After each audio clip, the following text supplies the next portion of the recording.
మీ budget 20,000 రూపాయల ఏ mobile కొనాలో అర్థం కావట్లేదా? మీరు కరెక్ట్ వీడియోకి వచ్చారు. ఈ రోజు వీడియోలో 20,000 రూపీస్ లోపు ఏమేమి బెస్ట్ మొబైల్స్ ఉన్నాయి, ఎలాంటి వాళ్ళు ఏ మొబైల్ తీసుకోవాలని క్లియర్ కట్ క్లారిటీ అయితే ఇస్తాను. ప్రజెంట్ ఈ వీడియో వచ్చరికి మార్చ్ 30, 2024 లో రికార్డ్ చేస్తున్నాం. ఈ వీడియో మీకు మాక్సిమం ఏప్రిల్, జూన్, జూలై వరకు కూడా యూజ్ అవ్వచ్చు. ఎందుకంటే అప్పటి వరకు కూడా 20,000 రూపాయల లోపల ఇంకా మేజర్ లాంచెస్ అయితే ఏముండవు. ఆల్రెడీ మేజర్ లాంచెస్ అయితే లాస్ట్ 2 months లో జరిగిపోయినాయి. ఇంతకుముందు చూసుకుంటే 20,000 రూపీస్ మార్కెట్ అంతా కూడా డెడ్ మార్కెట్ అనమాట. అసలు మొబైల్స్ ఏ ఉండే కాదు, ఉన్న మొబైల్స్ లో చాలా కాంప్రమైజ్ ఉండేవి. బట్ ఒకసారి రీక్యాప్ చేసి చూసుకుంటే with in 2 months 20,000 rupees segment లో కూడా చాలా మొబైల్స్ లాంచ్ అయిపోయినాయి. ఉన్నటువంటి కన్ఫ్యూజన్ ఏర్పడిపోయింది. సో రోజు వీడియోలో కన్ఫ్యూజన్ మొత్తం క్లియర్ చేసి మీకు క్లియర్ కట్ క్లారిటీ అయితే ఇస్తాను. వీడియోని ఎక్కడ స్కిప్ చేయకుండా లాస్ట్ వరకు చూడండి, అప్పుడే వీడియో మీకు ప్రాపర్ గా అర్థం అవుతుంది. ఫస్ట్ ఆఫ్ ఆల్, మీరు 20,000 రూపాయల బడ్జెట్ లో క్యాజువల్ యూజర్స్ కోసం ఒక ఫోన్ తీసుకోవాలనుకున్నారు. లైక్ పేరెంట్స్ కి కానీ, లేదంటే ఇంట్లో పెద్దవాళ్ళకి ఎవరికైనా గిఫ్ట్ చేయడానికి ఒక ఫోన్ తీసుకోవాలి అండ్ మంచి బ్రాండ్ నుంచి ఫోన్ కావాలంటే మాత్రం మీకు 2 ఆప్షన్స్ ఉంటాయి. ఫస్ట్ ఆప్షన్ వచ్చరికి Samsung Galaxy M34 and F34.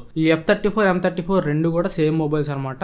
M34 వచ్చరికి అమెజాన్ లో ఉంటది, F34 వచ్చరికి ఫ్లిప్కార్ట్ లో ఉంటుంది. రెండు ఈ కామర్స్ వెబ్సైట్స్ మాత్రమే తేడా, మిగిలిన స్పెసిఫికేషన్స్ అన్ని కూడా మీకు సేమ్ ఉంటాయి. రెండు కూడా రీబ్రాండెడ్ మొబైల్స్ అనమాట. అమెజాన్ లో వచ్చరికి base model Samsung Galaxy M34 the 16,000 రూపాయలు ఉంది. ఫ్లిప్కార్ట్ లో వచ్చరికి సామ్సంగ్ గెలాక్సీ F34 ది 15,000 రూపాయల ప్రైస్ అయితే ఉంది. ఆ ప్రైస్ లో తక్కువ బడ్జెట్ లో ఎవరికైతే క్యాజువల్ యూజర్స్ కోసం ఫోన్ కావాలి, లైక్ పెద్దవాళ్ళకి గిఫ్ట్ చేయడానికి కానీ, లేదంటే జస్ట్ ఫోన్ కాల్స్ తీసుకొని ఫోన్ కాల్స్ చేయడం అండ్ నార్మల్ బ్రౌజింగ్ కి, మెయిల్స్ చెక్ చేసుకోవడానికి, సోషల్ మీడియా బ్రౌజింగ్ కి అండ్ అప్పుడప్పుడు కెమెరా యూజ్ చేస్తానంటే మాత్రం ఇది మీకు మంచి చాయిస్ అయితే అవుతుంది. ఇది మీకు ప్రాసెసర్ వచ్చరికి Exynos 1280 ప్రాసెసర్ తోటి వస్తుంది. చెప్పా కదా, ఈ ప్రాసెసర్ మీకు క్యాజువల్ యూజర్స్ ఓకే కానీ హెవీ గేమింగ్ అయితే మాత్రం పనికిరాదు. అండ్ నెక్స్ట్ ఇందులో మీకు డిస్ప్లే చాలా బాగుంటుంది. 6.5 ఇంచ్ సామ్సంగ్ AMOLED డిస్ప్లే తోటి వస్తుంది. ఫుల్ HD ప్లస్ రెజల్యూషన్ ఉంటుంది. 120 Hz రిఫ్రెష్ సపోర్ట్ చేస్తుంది. సామ్సంగ్ డిస్ప్లే గురించి మీకు స్పెషల్ గా చెప్పాల్సిన అవసరం లేదు, చాలా బాగుంటుంది. అండ్ నెక్స్ట్ కెమెరా వచ్చరికి back side primary camera 50 megapixel camera ఉంటుంది. Secondary camera 8 megapixel ultra wide lens camera ఉంటుంది. Third camera 2 megapixel depth sensor ఉంటుంది. Back side primary camera and front camera Samsung image processing, natural colours వస్తాయి. And camera కూడా ఆ price కి పర్లేదు, మంచి camera అని చెప్పుకోవచ్చు. బ్యాటరీ వచ్చరికి 6000 mAh బ్యాటరీ తోటి వస్తుంది. 25 వాట్ ఫాస్ట్ ఛార్జింగ్ సపోర్ట్ చేస్తుంది. ఇక్కడ బ్యాటరీ దీనికి మేజర్ ప్లస్ పాయింట్ అని చెప్పుకోవచ్చు. బ్యాటరీ మీరు ఎంత హెవీ యూజ్ చేసినా కానీ ఈజీగా ఒక ఫుల్ వర్కింగ్ డే వస్తుంది. కానీ ఫాస్ట్ ఛార్జింగ్ ఒక మైనస్ పాయింట్, 25 వాట్ ఉంటుంది. ఇది మీకు ఫుల్ ఛార్జ్ కావడానికి 1.5 నుంచి 2 గంటల వరకు టైం తీసుకునేది. అండ్ ఇంకోటి బాక్స్ లో ఛార్జర్ ప్రొవైడ్ చేయరు. మీరు దీనికి ఛార్జర్ మళ్ళీ సపరేట్ గా కొనుక్కోవాలి. సామ్సంగ్ బ్రాండెడ్ 25 వాట్ ఛార్జర్ మీరు కొనుక్కోవాలనుకుంటే ఎక్స్ట్రా 1,300 రూపాయలు ప్రైస్ పడుతుంది అనమాట. అండ్ నెక్స్ట్ సామ్సంగ్ బ్రాండ్ నుంచి కాదు, మోటో బ్రాండ్ నుంచి కావాలనుకుంటే మోటో G84 మీకు మంచి చాయిస్ అవుతుంది. ఇది మీకు బేస్ మోడల్ 12GB ర్యామ్ తోటి వస్తుంది. 256GB స్టోరేజ్ తోటి వస్తుంది. ప్రైస్ వచ్చరికి 18,000 రూపాయలు ఉంటుంది. 18,000 రూపాయల ప్రైస్ కి మోటో నుంచి ఒక ఫోన్ కావాలనుకున్న వాళ్ళు దీన్ని ఖచ్చితంగా కన్సిడర్ చేయొచ్చు. ఇది కూడా మీకు సేమ్ సామ్సంగ్ లాగే క్యాజువల్ యూజర్స్ కి ఫోన్ బాగుంటుంది, హెవీ గేమింగ్ కి పనికిరాదు. దీనిలో ప్రాసెసర్ వచ్చరికి స్నాప్డ్రాగన్ 695 ప్రాసెసర్ ఉంటుంది. అండ్ నెక్స్ట్ డిస్ప్లే వచ్చరికి 6.5 ఇంచ్ QLED డిస్ప్లే తోటి వస్తుంది. డిస్ప్లే క్వాలిటీ బాగుంటుంది. కెమెరాస్ వచ్చరికి back side primary camera 50 megapixel camera ఉంటుంది. 8 megapixel ultra wide angle camera ఉంటుంది. ఫ్రంట్ కెమెరా వచ్చరికి 16 మెగాపిక్సెల్ కెమెరా ఉంటుంది. ఇక్కడ కెమెరాస్ అయితే మీకు మరీ సామ్సంగ్ లెవెల్లో పర్ఫార్మెన్స్ అయితే ఉండదు. కెమెరాస్ అయితే పర్లేదు, బాగానే ఉంటాయి. బట్ కెమెరాస్ డిపార్ట్మెంట్ లో సామ్సంగ్ మోటో అంటే సామ్సంగ్ పిక్ చేసుకోండి. మోటో కెమెరాస్ కొద్దిగా యావరేజ్ ఉంటాయి. అండ్ బ్యాటరీ కూడా ఇక్కడ మీకు 5000 mAh బ్యాటరీ తోటి వస్తుంది. మరీ సామ్సంగ్ లెవెల్ బ్యాటరీ లైఫ్ అయితే రాదు. బట్ దీనిలో మీకు చార్జర్ బాక్స్ లో ప్రొవైడ్ చేస్తారు. 30 వాట్ ఫాస్ట్ ఛార్జర్ బాక్స్ లో ప్రొవైడ్ చేస్తారు. ఇది ఒక advantage.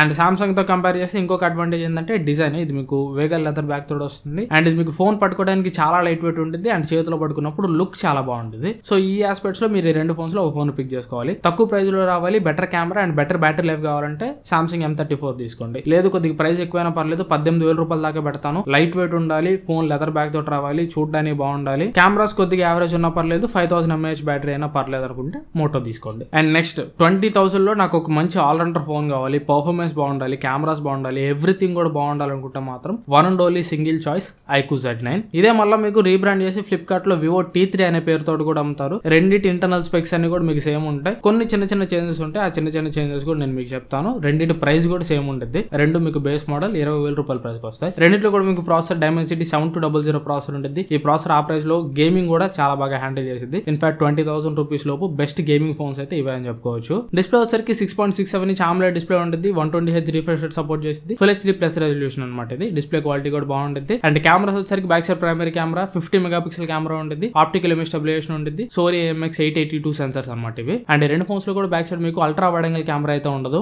Just 2 megapixel depth sensor మాత్రమే ఉంటుంది. అండ్ Vivo అడిషనల్ గా ఫ్లిక్కర్ సెన్సర్ అని ఇంకొక సెన్సర్ ఉంటుంది. అంటే కెమెరా మీద డైరెక్ట్ గా లైట్ పడుతున్నప్పుడు కెమెరా ఫ్లిక్కరింగ్ అది తగ్గిస్తుంది అనమాట. అండ్ ఫ్రంట్ కెమెరా వచ్చరికి 16 మెగాపిక్సెల్ కెమెరా ఉంటుంది. iQOO Z9 అయితే నేను పర్సనల్ గా చెక్ చేస్తాను, మన ఛానల్ లో రివ్యూ కూడా ఉంటుంది. iQOO Z9 కెమెరాస్ అయితే మాత్రం అండర్ 20,000 నేను చెక్ చేసిన ఫోన్ లో నన్ను చాలా ఇంప్రెస్ చేసిన అని చెప్పుకోవచ్చు. సేమ్ iQOO Z9 లో ఉన్న కెమెరాస్ Vivo T3 లో ఉంటాయి. సేమ్ iQOO Z9 లో ఉన్న ఇమేజ్ ప్రాసెసింగ్ Vivo T3 లో ఉండేది కాబట్టి Vivo T3 లో కూడా సేమ్ అదే రిఫ్లెక్షన్ వస్తుంది అనమాట. ఒకసారి మీరు కావాలంటే ఒకసారి క్లియర్ గా iQOO Z9 రివ్యూ చెక్ చేయండి. ఆ రివ్యూలో నేను మీకు క్లియర్ కట్ గా చెప్పాను. ఇక్కడ ఈ రెండు ఫోన్స్ లో నన్ను ఫోన్ పిక్ చేసుకోమంటే మాత్రం iQOO Z9 కంటే కూడా Vivo T3 నేను పిక్ చేసుకుంటా. ఎందుకంటే Vivo T3 లుక్ మీకు చూడడానికి బాగుంది. iQOO Z9 ఏంటంటే ఆ బ్రష్డ్ గ్రీన్ కలర్ అండ్ ఆ కెమెరా మాడ్యూల్ కొద్దిగా ఆడ్ గా ఉంది. మరి అందరికి నచ్చే డిజైన్ లాగైతే దాని డిజైన్ అయితే లేదు. అదే Vivo T3 అనుకోండి, వెనకాల ట్రిపుల్ కెమెరా సెటప్ కనిపిస్తుంది. అక్కడ 3 కెమెరాస్ లేకపోయినా కానీ కెమెరా మాడ్యూల్ చూడడానికి బాగుంది. అండ్ బ్యాక్ సైడ్ డిజైన్ కూడా iQOO Z9 అంత హడావుడిగా లేకుండా సింపుల్ గా ఉంది. అండ్ ఇంకోటి ఇక్కడ మేజర్ డీల్ బ్రేకర్ ఏంటంటే iQOO Z9 లో మీకు ఫిజికల్ ప్రాక్సిమిటీ సెన్సర్ ఉండదు. ఈ ప్రాక్సిమిటీ సెన్సర్ ఏం చేస్తుంది అంటే మీరు కాల్స్ మాట్లాడుతున్నప్పుడు ఇట్లా చెవు దగ్గర తీసి పెట్టుకున్నప్పుడు ఇక్కడ సెన్సర్ సెన్స్ చేసి స్క్రీన్ ఆఫ్ చేస్తుంది. ఆ స్క్రీన్ ఆఫ్ చేయడం వల్ల మీరు కాల్స్ మాట్లాడేటప్పుడు యాక్సిడెంటల్ గా టచ్ అయ్యి కాల్స్ హోల్డ్ లో పడడం, కాల్స్ కట్ కావడం ఇట్లాంటి ఇష్యూస్ జరగవు.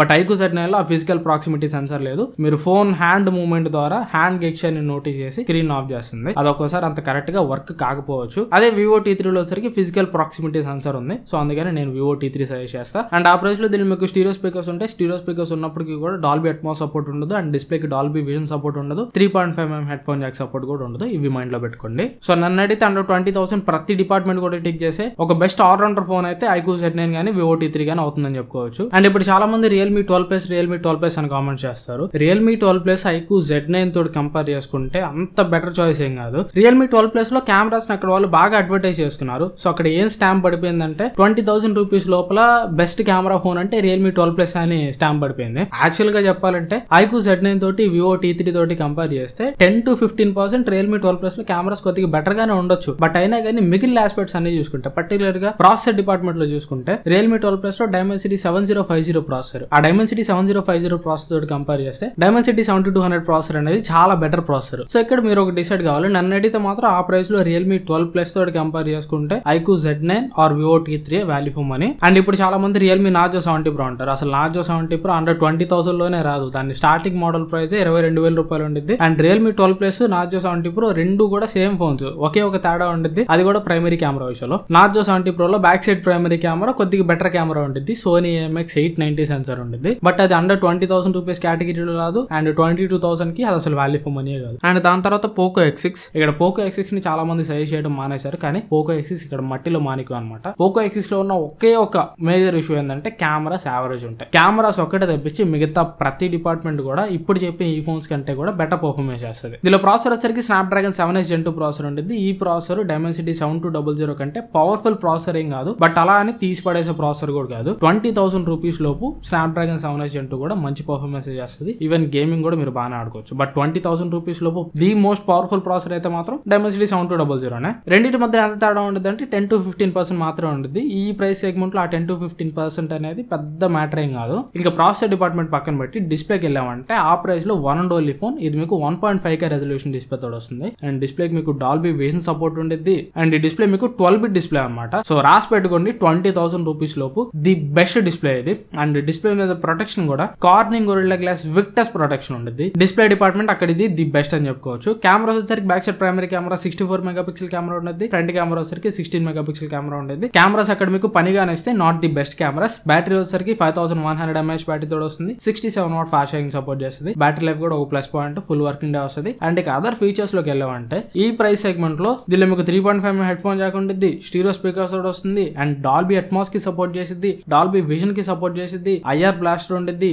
NFC సపోర్ట్ ఉండిద్ది. ఈ ప్రైస్ లో ఇందాక చెప్పిన iQOO Z9 లో Realme 12+ లో స్టీరియో స్పీకర్స్ ఉన్నాయి కానీ బట్ A4 లో కూడా డాల్బీ అట్మాస్ సపోర్ట్ లేదు. అండ్ డిస్ప్లే కి డాల్బీ విజన్ సపోర్ట్ లేదు. A4 లో కూడా NFC సపోర్ట్ లేదు. IR బ్లాస్టర్ సపోర్ట్ లేదు. సో ఇట్లా అదర్ ఫీచర్స్ విషయంలో కూడా ఇది మీకు సెగ్మెంట్ బెస్ట్ అనమాట. సో ఒకటైతే గుర్తుపెట్టుకోండి, 20,000 రూపాయల లోపు ది బెస్ట్ కెమెరాస్ నాకు అవసరం లేదు. కెమెరాస్ వరకు నేను అకేషనల్ గా యూజ్ చేస్తాను. అండ్ ప్రాసెసర్ డిపార్ట్మెంట్ లో కూడా ది బెస్ట్ అయి ఉండక్కర్లేదు. పని కానిస్తే చాలు, మంచి ప్రాసెసర్ ఉంటే చాలు అనుకుంటే మాత్రం డిస్ప్లే డిపార్ట్మెంట్ లో ఇది సెగ్మెంట్ బెస్ట్. మూవీస్ చూసే వాళ్ళకి, మీడియా లవర్స్ కి అయితే మాత్రం 20,000 రూపాయల లోపు దీనికి మించిన డిస్ప్లే అయితే ఉండదు. అండ్ మల్టీమీడియా విషయంలో కూడా స్టీరియో స్పీకర్స్ కూడా వస్తుంది. డాల్బీ అట్మాస్ సపోర్ట్ చేస్తుంది. అదర్ ఫీచర్స్ కూడా చాలా ఉంటాయి కాబట్టి ఈ ఫీచర్స్ అన్నింటిని మీరు కన్సిడర్ చేసే పని అయితే మాత్రం 20,000 రూపీస్ లో one of the best choice మీకు Poco X6 అవుతుంది. అండ్ ఇప్పుడు చాలా మంది Poco X6 అనగానే మదర్ బోర్డ్ ఇష్యూ అంటారు. Mother board issue Poco X3 Pro లో అండ్ Poco M4 Pro లో కొద్దిగా ఎక్కువ కనిపించినాయి. అండ్ Poco X3 లో కొన్ని యూనిట్స్ లో మదర్ బోర్డ్ ఇష్యూస్ వచ్చినాయి. అంతేగాని ఈ మధ్య లాంచ్ అయిన ఫోన్స్ లో లైక్ Poco M6 లో గానీ, Poco M6 Pro లో గానీ, and Poco F series, Poco F4 లో గానీ, F5 లో కూడా మదర్ బోర్డ్ ఇష్యూస్ ఏం లేవే. అండ్ రీసెంట్ గా లాంచ్ అయిన X6 సిరీస్ కూడా చాలా మంది కొన్నారు, ఎవరికి మదర్ బోర్డ్ ఇష్యూ రాలేదే. ఒకప్పుడు మదర్ బోర్డ్ ఇష్యూ వచ్చింది, ఒకప్పుడు